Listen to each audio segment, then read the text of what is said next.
From the Schmoes No Network Studios in Los Angeles, California, it's time for Box Office Breakdown, where all the weekend numbers get chewed up, analyzed, and spit back in your face. And now, here's your host, the lovely Sara Stratton, the diabolical Finstock, and every man's hero, J.T.E.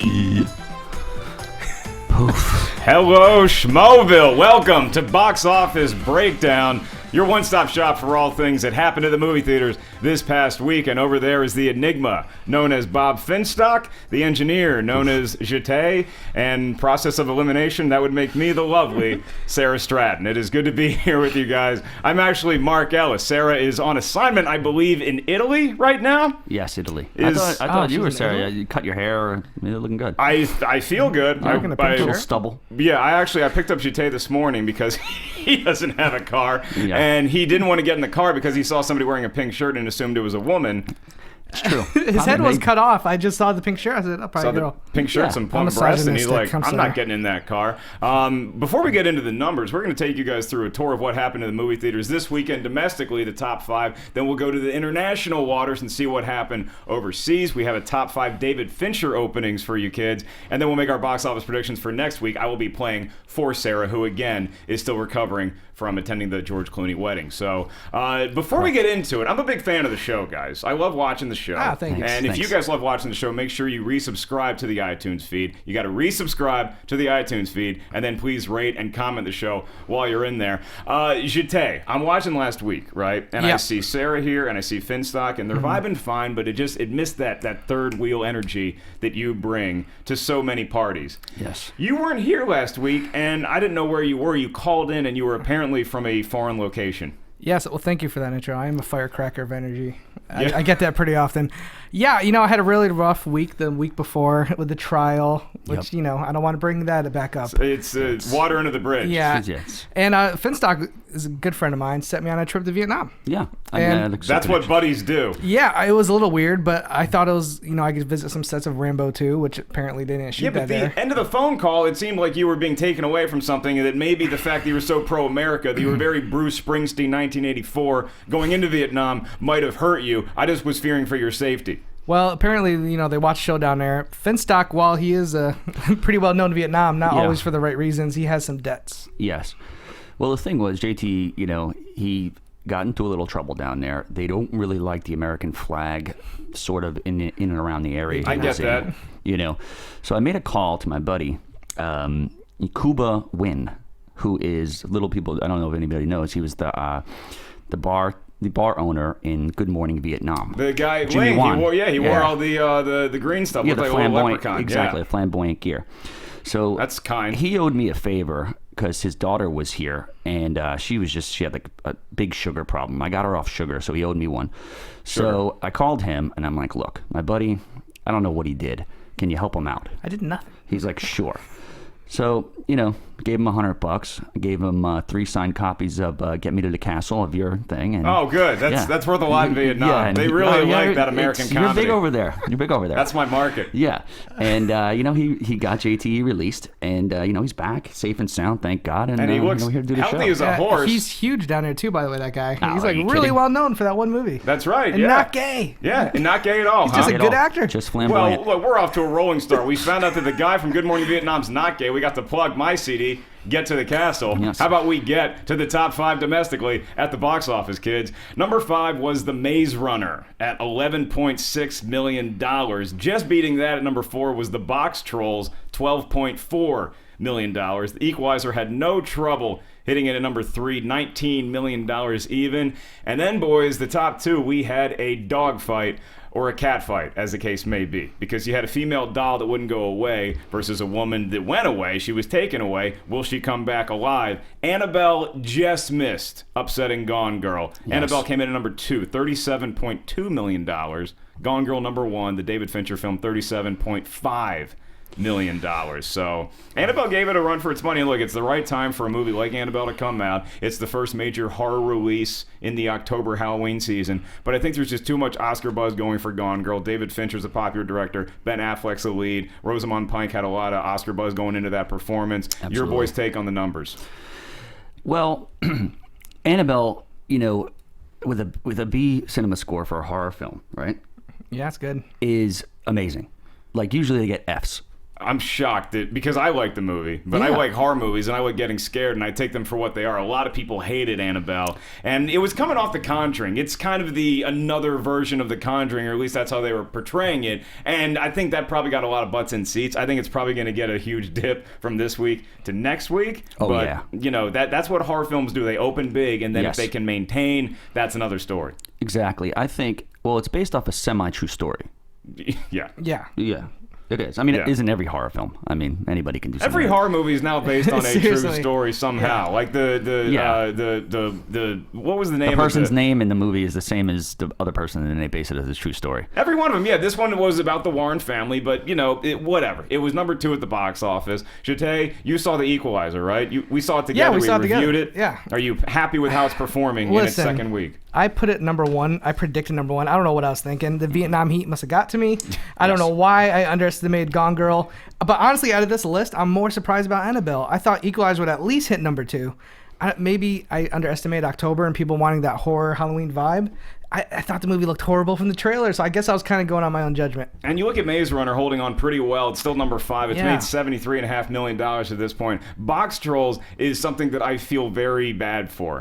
Because Why? look, I don't know how much money these movies cost to make, but I know how much effort and time and heart they put into these films. Yes. Because it's stop motion animation, it's claymation. Yeah. They take years to make, and it Still looks tough. so good when they do it. And so the fact, look, it's brought in $12.5 million this weekend, 32.5 overall. Apparently the budget was around $60 million. Yeah. So Barely gonna make that. I'm so happy for those guys. They made such a fun movie, but I just wish more people cared about it. I agree. I mean, I wish it finished 5th because then I would have won 5 for 5. But, you know, the 400,000 more, you know, the kids are going to still see something there. Well, kids' movies have more leg life than most other films. Like, they last a little bit longer than, like, Annabelle. I feel like Box Trolls will stay in the top 10 longer than Annabelle. And also, you got to factor in the home video thing. Yeah. I mean, kids' movies kill on home video. Well, 'Cause not home parents just video wanna throw necessarily. it in there. Well, you know. Not a lot of VHS Not a lot of sales. VHS. Yeah. Maybe But where you No were in more. Vietnam, they're still DVDs. selling VHS They tapes. do have them They there. have Laserdisc, guys. Yeah. And 8 tracks. Yeah. But yeah, I feel like, you know, I think they're going to make their money. I mean, yeah, 60 million's a big budget. They only made half here. But with international and home video and all that, it's going to be fine. And then we come to Gone Girl, which was the breadwinner for the weekend. Yeah. Is it the Oscar buzz that's doing this? Is it the fact that Ben Affleck is such a high-profile actor again, that he's Batman? Is it the fact that David Fincher's directing it? Why is Gone Girl the number 1 movie this weekend? I'll go ahead and tell you it's Affleck. I'm going to put it all on Affleck. Affleck, the insurance company? Yes, because they insured his movie. No, I'm going Ben Affleck Got another because Yeah. he is coming off Argo, Best Yeah. Picture winner.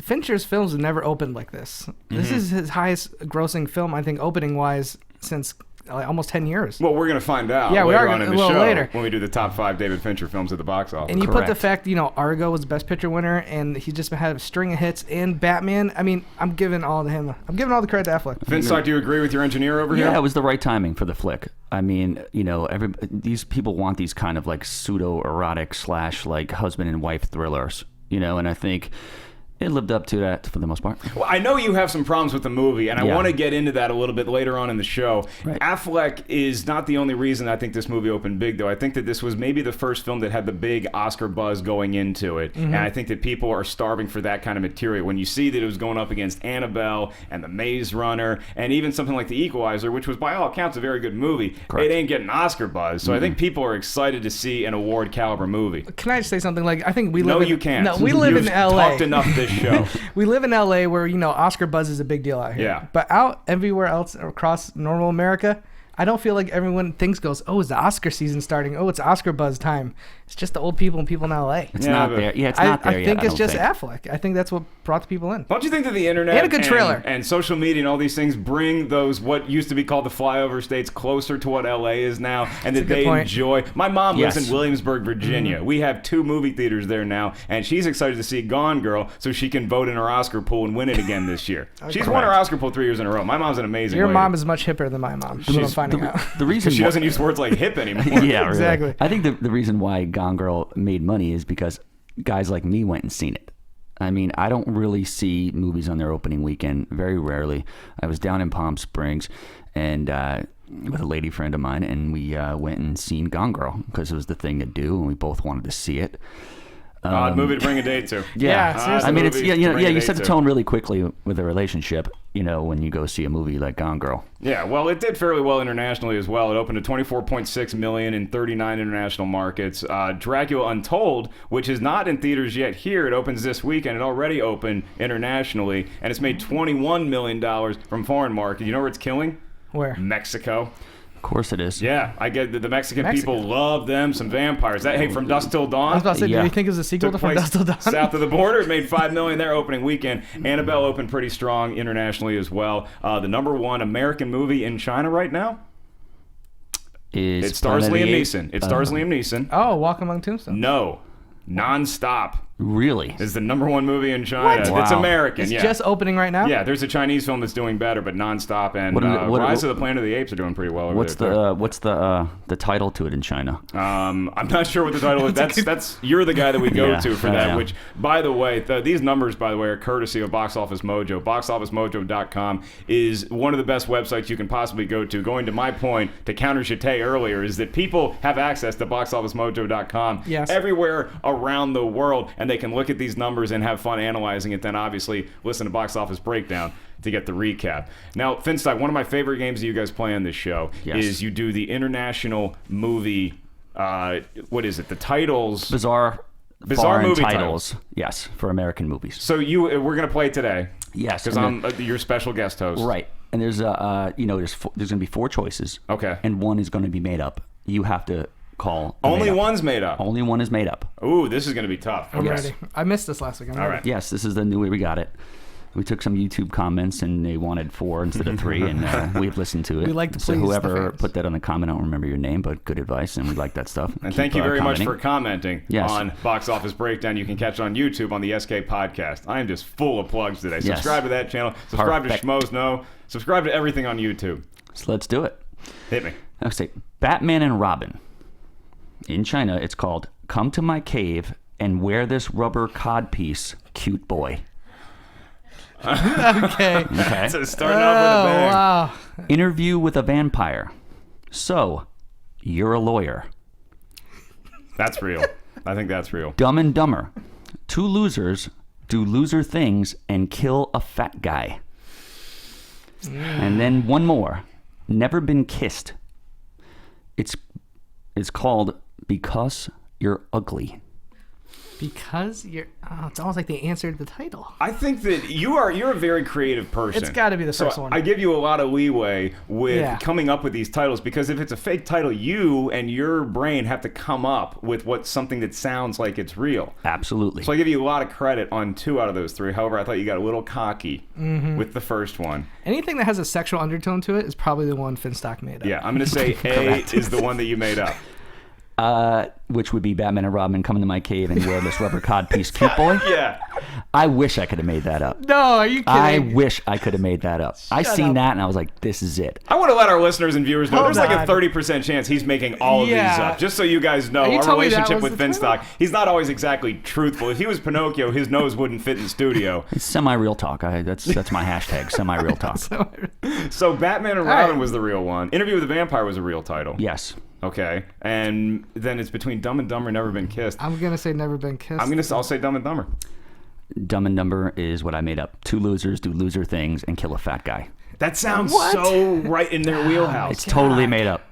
Totally made up. So that Batman and Robin, what are they going into the movie thinking they're about to watch? How Probably they see crazy. Batman and Robin Probably over some there? like twink porn or something.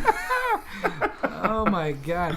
That was the best game that you could possibly play on a Monday. Hilarious. The International Films. Guess which one is not real? I got some fun trivia for you kids as well. Now that we're talking about October movies, right? Because you always think October movies, the horror ones are going to really crush it. Do you know what the biggest opening in October history is? The biggest opening weekend in October. There's 3 horror films in the top 10. I would say maybe Halloween. I'm thinking it's like a kids movie or something. No, unfortunately, you got to really adjust for inflation here too. Because Yeah, true. Oh, I know. yeah. The Exorcist? That's a great guess. It's Home the Alone. greatest horror movie of all time. It is not Home Alone. I don't think that opened in October, but Okay, I know appreciate that. you being here. Gravity, $55 million. Wow. Gravity What? opened It was big. this time this and year, I think Gravity had the same kind of pull that Gone Girl had in relation to Oscar buzz, is that it was one of the first major movies to open that they thought this could be an Academy Award, and I want to be the first person on my block to see it. But it also had Bullock and Clooney. Yeah, of course. Huge star In pool. space. She was They're coming kinda off famous. her Oscar win. I haven't seen it. I have And like it's in space. Every I American have loves space. I have a space phobia. I can't deal with space. That movie made me want to be an astronaut. I feel like I could handle that pressure. If I'm gonna have very a well. phobia, I want it to be space because that's probably one place I'm not gonna go. I had the same phobia as Spielberg.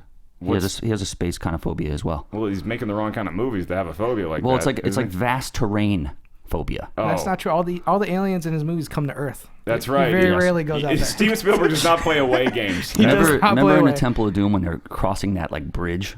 I do. Of course. He wouldn't film on it, so Harrison Ford would run across it like crazy maniac. He'd have to drive like 5 miles out of the way because he was too scared of the terrain and the open space. It's pretty interesting. Spielberg's same phobia as me. He doesn't like that drop off. He's got a good All of beard, that too. while teaching Kate Catshaw how to scream. Absolutely. Incredible. So you got 3 movies in the top 10 that opened in October that were horror movies. Gravity knocked out Paranormal Activity 3, which was the all-time favorite, $52 million. Paranormal Activity 2 and The Grudge Ooh, are I also like the Grudge. in the top 10. People kind of forget about The Grudge now. Yeah. Do you remember that kid with the mouth and it Yeah. opened really Yeah, big? yeah, yeah. Sarah Michelle Gellar. It's kind of creepy, yeah. But I want to get into our top 5 list now, and I know that Finstock's very excited about this because we're going to be talking about David Fincher. And he's such a celebrated director. He's made great movies like Seven and The Social Network and Fight Club. In the game. And The Game. Zodiac. Zodiac. I love Zodiac. Which actually, coincidentally, is his least grossing film at the box office It might be domestically. his best. It might be his best. According to one Bob Finstock, Gone Girl is not his best. Bob, you had some not. thoughts on this film. I You thought- apparently typed up. Yeah, well, Wow. this is... Oh, no, this, yeah, no. Did this you is write just an something angry else. letter to Gone Girl? This is my grocery list for later. Vodka, Dear sir, ma'am. Yeah. Eggs, cereal, vodka, vodka. a couple other things. Prolific. Fireworks. I felt like this movie was like an elevated version of like an old James Spader Cinemax movie Oh, with a okay. better director. Wow, James Spader. I mean, like Scorned or something like that with Shannon Tweed and just the other things that used to come on these, in Cinemax back in the day. My parents got Cinemax. Oh, yeah. I gotta say, I thought this movie, you could get rid of 20 minutes and you could still tell a storyline. It's what happens when an author writes the screenplay, which is very rare. I don't know. I thought the jokes were a little awkward. Tyler Perry did a great job. I thought if anybody deserves an Oscar, it'd probably be the woman who played Ben Affleck's sister. She was great. Oh, the She twin was sister? great. Yep. She was great. I thought all the performances were fantastic. Affleck was a little wooden to me. Maybe that's what he was supposed to be, like sort of laissez-faire. It's really idiot. tough when you get accused of killing your wife. Yeah. It's is hard true. to know how to act in public. I thought it was a little too, I don't know, I thought it was a little too formulaic and cliche. Oh, I disagree. And the ending was just, I didn't want to see that. You didn't want to see that ending. No. Chate, your thoughts before we get to the top 5 David Fincher films at the box office. If you're listening at I home, just- try to guess what David Fincher's all-time highest grossing film is. I gotta disagree just with basically everything Finstock just said. I thought the movie was very unformulaic. It was I was not sure where it was gonna go. I can understand maybe you didn't like the turns it made, Yeah. but I think Affleck did a great performance because you really kind of, the way you feel about him changed throughout the movie. And I think the way even Fincher presented it was pretty masterful. I'm to not be saying honest it's a with you. horrible movie. I think I'm it's just one of the saying- best movies of the year. I'm on the fence between both you guys, where I'm going to lean more towards Chate that I really liked the movie. There were some cartoony, spoofy elements that I Right. thought maybe Leslie Nielsen's going to show up in the next scene. That's but what I thought. I think maybe No. the movie wanted to do that a little bit too, and it was having a little bit of fun with that stuff. So. Well, when he's looking in the mirror and he says, my wife's a killer and things like that, he should have went down to that interview and said exactly that. Be careful, Okay. spoilers. Yeah. Yes. We're not going to spoil Okay, the yeah, movie no for spoilers. anybody. Here's what we are going to spoil is the top 5 David Fincher films at the box office of all time. This is not just his opening. This is the all-time gross, according to the guy known as David Fincher. Number 5 is Panic Room, and thank God it's there because it edged out Alien 3. Panic Room is number 5, $96 million, just ahead of Panic Room. The Social Network. Nice, yes. But Great movie. it's Great shocking movie. that did not crack $100 million domestically. Yeah, when you got Facebook is like your main thing. Well, it made 127 overseas. Did it really? Yeah. Well, Japanese and Chinese love Facebook and stuff, so they go for that stuff. What was the name of the movie? I click on your relationship status. It was called The says Anti-Social it's Network. Number 3 is Seven. That one cracked $100 million, just barely. Yeah. It only opened to $13 million. When Seven came out, Fincher, $13 million, and Brad Pitt wasn't the star he wasn't was the star today, but that movie got such word of mouth, and I think that people started hearing about this line, what's in the box? Oh, yeah. And everybody like- went to the movie to see what's in the box. It was like The Sixth Sense when that came out. Everyone said you got to see it because of the ending. Everyone, same thing with Seven. It was Sixth Sense. That was before Kevin Sixth Sense. Spacey's tour de force, in my opinion. Then he Oh, just agree. banked off that and did American Beauty. Oh man, It's gonna be fantastic film. I don't see Gone Girl getting up there with his top 2 though. Top 2 No. is $102 million. The Girl with the Dragon Tattoo. Really? Made And that much that's money? obviously source material, also based on a much more popular novel, I think, than Gone Girl was. Yep. That was Skarsgård's movie. You think so? Skarsgård? Yeah, he was great. But Rooney Mara was fantastic as well. I mean, James Bond wasn't bad either. full frontal female nudity is always a plus, especially when Fincher does it. Yeah, and it's- Rooney Mara just killed it. And she was hot in that. And that got chicks ain't even my type. That movie, according to this, only opened to $12 million as well. I can't believe that. That What? might have been. They And might have had a staggered release. how much or did it something, end but $102 million. Oh, so man. number 1 is shocking to me. Number 1, the highest grossing David Fincher film domestically of all time. Can we guess? Sure, Curious Case? The Curious Case of Benjamin Button. Is that the number one? A man ages backwards and dies as a very old baby, Yeah. and it made $127 million. It is number one. Wow. Brad Pitt. That's what I'm putting it on. That's when Brad Pitt's a star. Yeah, he's huge at that point. He doesn't need Morgan Freeman and It Kevin also made Spacey with him. Tanash B. Henson a star too. Was she in that movie? Yeah, she was the mom or something. Man, Caretaker or something. The reason caretaker, we yeah. have you on this show, Finstock. Wow, so it is Curious just, Case. How I'm you know, surprised. but I mean, the movies that his better movies to me were The Game, Fight Club, Zodiac. I mean, obviously they didn't make the money, but Wait, it's Fight interesting Club's when you not look in at there. Fight Club. Is that Fight Club is second only to Zodiac at the below totem pole. It's like Zodiac is the least Wow. grossing. Fight Club is the second one. It made $37 million domestically. It opened to $11 million. That movie has kind of had like a Shawshank Redemption kind of redemption. Like Yeah. that movie made no money in the box office, but it's beloved by everybody. I feel the same way about there's Fight Club. merchandise everywhere. That movie probably did crazy on DVD. Yeah, we're recording to Jete on home video. It Yes. did very Home well. video. VHS. On the You can get it on Betamax. VHS if you want. I think I got that on Divx. I got Fight Club at Divx? Circuit City on Divx. Let's shift gears a little bit and go to Ben Affleck's movies. Now, Ben Affleck, he's getting up in the $200 million range, Oh, yeah. at least for his top film. So can either of you experts on this panel guess, and you at home play along, what is Ben Affleck's top grossing movie I think I know it. domestically? I'm going to say the Michael Bay asteroid film, Armageddon. Finstock? Unfortunately, it's probably, you know what? It's probably Pearl Harbor, but I'm gonna go with Good Will Hunting. That's a great guess. No way, Good Will Good Hunting. Hunting is a solid 3. Okay. $138 million, and then you have Pearl Harbor at number 2, Ugh. just below the Mendoza line at $198 million. And yes, number 1, the highest grossing Ben Affleck film, at least for the next year and a half anyway, is Yeah, until Batman. Armageddon at just over $200 million. I like Armageddon when he's playing with the animal crackers on Liv Tyler's belly. It's a great scene. Listen, that is Michael Bay at his blockbuster height at that point. That's right. It was a good movie, but it was also had a lot of Michael Bay-isms, and it had the great Aerosmith song that propelled it to another level. Oh, And who Bruce didn't Wi- rock that song? That song's fantastic. And it was one of the only movies that Bruce Willis has done in a really long time that he didn't dial it in. Yeah, Although he has a hearing problem, so it's not his fault. Bruce Willis has a hearing problem. that why Big time he- hearing problem. And then, I mean, maybe. Why does he just Marlo? He probably just want to hear Demi and Rumor call him up every single day asking for money. You know what? If you've been in that many action movies with that many guns going off, even That's if a they're good point. blanks, you probably Yeah. might. It's like being in a rock band for 30 years. Yeah. You know? You're going to lose some hearing. He should be like Brando. Just put an earpiece and have him like read the lines to him. There you go. Just do more Yeah. sit-ups than Brando did towards the end of his life. Yeah. Stay in shape. Maybe make Die Hard 6 watchable. Yeah. Upcoming this weekend, boys, we got a barn burner of Yeah. a slate here. Now, we're going to have, and you guys are playing this game on Box Office Breakdown Yes. with against Sara and yourselves, where it's whoever can guess the top 5 of the box office accurately, or you have to get all 5 right for it to count. Yes. Which one is it? You know, it is. It's actually all 5, but it's so hard to predict all 5 unless you're me.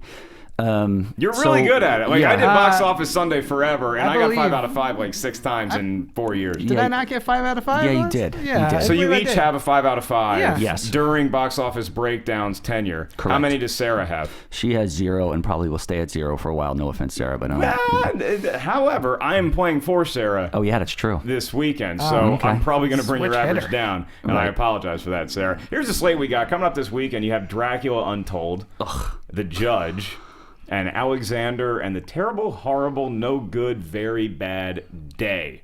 Now, Dracula, obviously, that's the Universal trying to revive all their classic Yeah, but it's monster Dracula movies. Untold. Like, what hasn't been told about this guy already? Apparently something, because Like, they made a yeah, movie but- called Dracula Untold. Yeah, but if you really want to watch a Dracula movie, just go watch the 1931 Bela Lugosi one. You get all your information there. Or I mean, they spoofed this guy in Dracula Dead and Loving It. They put him in a basement to retire in the Munsters. You know, they have Count Chocula cereals. I mean, there's nothing left for this guy to do. What's he gonna do? Own a deli or something like that? Go to college or something? Dracula Goes to College would totally be something I watch. I But wanna they see pretty it. much made that with Twilight already. I mean, that kid was in high school, but he was applying to colleges, I believe, in the last movie. I mean, look, Dracula. Here's my problem with Dracula. It's international Untold, audiences. Is that look? If you have any Mexican friends, ask them if That's they liked it, because Exactly. it made a True, lot of yeah. money in Mexico Yes. already this weekend. And it's a Dracula movie. Anytime you have a horror movie that says "un" in the title, like Frankenstein Unbound, Dracula Untold. I can't imagine it doing that well, or even being that good of a movie. I'm seeing it this week. I'm nervous about it. It's gonna tank. You also have The Judge with Robert Duvall and Robert Downey Jr. And that looks like it's positioned to be an Oscar film. The buzz on it in advance hasn't been fantastic. I got a story about it. About The Judge. Yeah, well, I mean, they're switching the trailers. At first, it was serious. Now they're going for more tongue-in-cheek. Like, at Yeah, first, you'd I never noticed seen that. anything with Dak Shepard in it. Now, like, Dak Shepard's in it, and, like, Robert Downey Jr. doing his quick-witted, Iron smart Man. dialogue stuff. Yes, of course. The crazy part about it is Robert Downey Jr. does something, to shred down and, and he does the same thing I do. It's called oil pulling. Okay. It's where you floss. And this does relate to the box office numbers. Yeah. at some point. You Okay. floss really hard, right? You would with dental tape, and then you squish around coconut oil for 40 minutes in your mouth every single day. Burns calories. Yes, and it makes your teeth white, and he's got a award-winning smile that movie stars need to have. It's hard to believe that a guy flosses that much. He wears a mask anytime he's in public. Alexander and the Terrible, No Good, Very Bad, Hold on, Horrible hold on. Day. Can I say one thing before we move on about Hit me. The Judge? If you want to make an Oscar tentpole film, Yeah. I think what they were going for originally, especially originally the marketing, he's right. It changed a little bit. It's going a little more comedy now. Mm-hmm. Don't get the guy who did like Wedding Crashers and Shanghai Nights, David Dobkin, to direct it. I don't know why they would go after that kind of director when they want like Oscar caliber film. Go get an Oscar caliber director. You don't think that I maybe a agree. guy who made a couple comedies to make a buck has any shot at making a good drama? The guy that made Internship does not have a chance to make an Oscar-winning film. I'm Okay. sorry. Well, that's a great quote for all you seniors in Yeah. high school. People can never change. Wait, the guy who directed The Judge did Internship, yeah, Oh David my, that was the Dobkin. worst movie in the world. Oh, actually, you know what? It might have would- been. It might have been Sean Levy. I might be No, wrong Sean on Levy that. did do the Internship. He did do Internship. I apologize did. to David Dobkin for giving you that movie. But he did do the But Wedding Crash. You see, these are the conversations we should have when the cameras and the mics aren't on. Yeah. Alexander and the Terrible, Horrible, No Good, Very Bad Day. Finstock, you got a story on this that I cannot wait for you to tell everybody. Alexander and a very big day of Mao Zedong in the opium dens. That's what they're probably going to call it in China. But anyway, that being said, That would be a look, bad day. there's I mean, look, how is this a very bad day? He's got gum in his hair. Orange juice falls out of the refrigerator. None of the stuff looks how that bad about in the trailer. a bad day? I know people who have had bad lives. So that being said, That's a sequel. They were going to do. They had this little bit, and he was a major part actually, with a tiger, and his name is Kenny, the Down syndrome albino tiger. That's not his name. Yeah, it is. His It's name's Kenny. Yeah, Kenny. And he was a tiger. Is a tiger. Yeah, he's a Down syndrome tiger. Okay. I think we have a picture of him. I'm not really sure where he's at. That's up. Kenny the yeah. tiger that has Down syndrome. Yeah, he was inbred like a zillion times. And they named somebody was really smart and named him Kenny because Kenny is like a perfect name for like a Down syndrome tiger, obviously. Well, you can't because he's Why? You can't name him something tough. No, it has to end with a Y. You don't think Shere Khan had any Wow. mental Can't name difficulties? Can't name the tiger Jerome because he'd be expected to do a lot of things. It has to end with a Y, so you could be like, here, Kenny, come on, you know. Yeah, but it's like we're not asking this tiger to do math Yeah. problems. It might be Yeah. safer to have a tiger that has some sort of mental problems That's a good be in a point. movie because he's not going to be as quick on the draw when he goes to bite Steve Carell. Oh, he was friendly with kids and stuff like that. So They what were using happened? it for Why isn't he in the Roy. movie? Sadly, Kenny died. What? What? Yeah. During the movie? No, they were going to do it. I don't know. Maybe he got excited and like, his little Down syndrome heart couldn't handle it. I don't know. Maybe he was holding out for more money. Maybe I mean, it could have been. I visited him once. you met Kenny the Down syndrome tiger. Yeah, he was from Indochina. Wow. I bet you Kenny is off in tiger heaven telling people he met Finstock once upon a man. time. Well, you could only hope. I'm going to wear a shirt for Kenny next week. That's good. That's Yeah. good. All the problems in the world. Let's make sure we support a tiger that had Down syndrome that, by the way, is already dead. Yeah. So sadly. we cannot bring him back to life unless Dracula Untold gives him a bite on He the had neck. great teeth too. Like they were like, like they weren't great. Which of these movies do you think, tiger hygiene aside, which of these movies do you think is going to be the best at the box office? Then will lead us into the prediction portion of the show, which I'm nervous about because I'm playing for Sara, so I want her to do well. She went 1 out of 5 last week. And again, this is how tough the box office can be, is that you just miss one movie, and then all of a sudden it snowballs, and you have no movies correct or one movie right. She got Gone Girl at the top. Everything else just became a disaster. So, Bob, you won last week. Yes. You won this week's predictions. Yes, But you didn't get 5 out of 5. I had 3 of 5.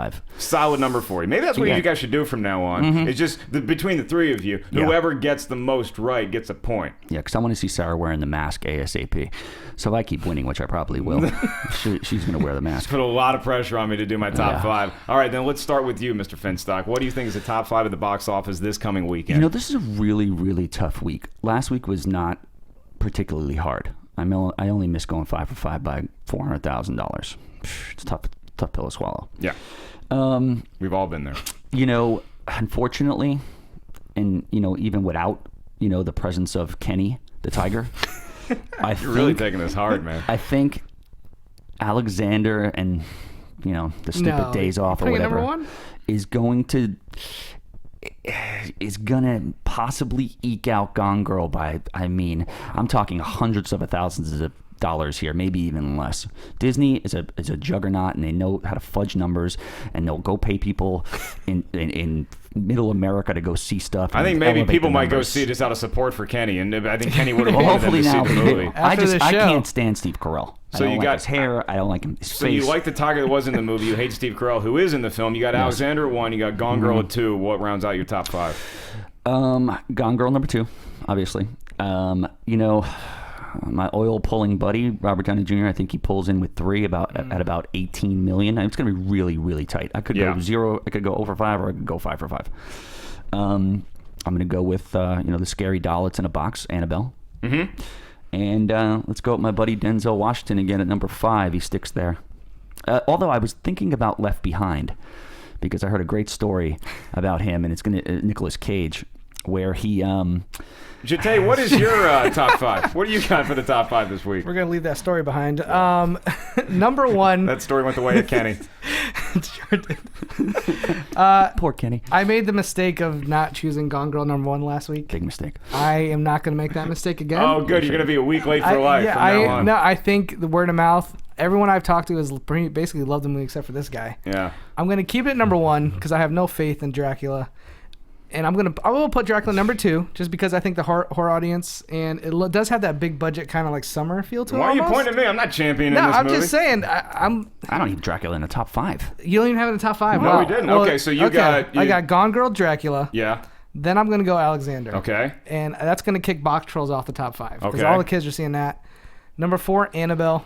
I think Dracula's gonna take a little bit away from it, but still, it's The Conjuring. It's gonna ride that train. And I'm sorry, I can't put the Judge in top 5. I'm going Equalizer, number 5, Denzel. Wow. I think Okay. the Judge is gonna crash Do you and want burn me to? Do you bad. want me to win? Neither No. one of you guys are going to win. Sarah's going to Listen. win, and I'll tell you why. Because Go Sara ahead. is going to have Alexander at number 1 no. because it's a family movie, and families just get freaked out by box trolls. I love the box trolls, but families are just not going out to see it in droves. They will go see Alexander. It's going to be a very popular movie. It's going to knock Gone Girl out of the top spot. And then Disagree. I'm going to have... It gets tough. I'm going to say Dracula edges out wow. Annabelle. Wow. And then I have The Judge and The Equalizer. Wait, so it's Gone Girl? I got Gone Girl at Okay. 2. Oh, 2. Okay. Alexander's 1, Gone Girl's 2, Dracula's 3, The Annabelle is 4, and Judge is going to be 5, and then I guess Equalizer gets knocked I watch out. Box Office Sunday every week when you and Christian hosted it. I used to host Box Office Sunday back in the late 60s. I feel pretty confident that your track record speaks for itself. Yeah, true. I mean, why do you guys think that Dracula is going to be in the top 5? It was produced by Michael DeLuca, so he's great because it's Boogie Nights, but still. See the ads for it on TV. It's Halloween. It's Dracula. Yeah, but who's Luke Evans?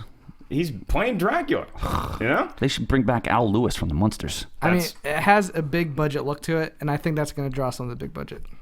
I think there's too many other big budget movies there, and Annabelle's going to blow it out, and then Gone Girl's going to have their audience as well. Well, there are your predictions, ladies and gentlemen. As always, make sure you guys check out the fan page for Box Office Breakdown on Facebook. Like and be a part of this incredible community that involves beard masks, backward hats, and really attractive lead hosts. Yes. Yeah, Sarah, she should be back next week, everybody. Yeah. She will be back next week, yeah. But you don't know if she's actually in Italy or not because she doesn't do social media, apparently. She's not. You didn't send her to Vietnam, did you? I don't even have her phone number. I have to creep by I don't know if she window, has. She doesn't do talk to her. Twitter. She doesn't do Instagram. Hopefully we get to see some slides of your trip to Italy. I think there's something about Sara that we don't know. She's like an international. Something's going on with her. Yeah. I'm not even sure she's there. She's probably in like El Segundo or something. Hey, just save some of that H for us, sweetheart. Make sure you guys rate and comment this show on iTunes. And like I said at the top of the show, resubscribe to the iTunes feed, and you can always watch the show on YouTube if you subscribe to SK Podcast. And while you're there, subscribe to the Schmoes Know podcast, subscribe to the Schmoes Know main channel, and our show is going to return with me and Christian together at the helm, or at least me this week. Christian is actually going to be on assignment this week. Wow. So I'll be running the ship this Thursday, the Schmoes Know movie show, 6 to 8 p.m. PST live. Come on in. Yeah. Tell more Tiger with Down syndrome stories. Yes. We cannot wait for that. On behalf of Mr. Finstock and Mr. the Engineer, I am Mark Ellis, guest hosting for Sarah Stratton. Thank you guys very much for watching Box Office Breakdown. We'll see you at the movies next week. Poof. Keep watching those numbers.